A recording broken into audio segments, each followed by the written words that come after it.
Bilin-bilinan ko kay Mrs. Corazon Aquino ay pagpatuloy ang Bataan nuclear plant kung maaari. Sapagkat I told her this is the solutions in meeting a country's energy demands and decreasing dependence on imported oil.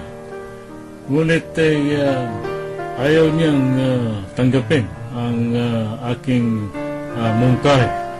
At maalala daw ng taong bayan si Marcos habang andyan ang Bataan nuclear plant. Anong klaseng pag-iisip yan? Ayan ay paghihiganti. Huwag natin idamay sambay ng Pilipino. Kanya balang araw makikita ninyo 20 years from now, baksak na ang Pilipinas.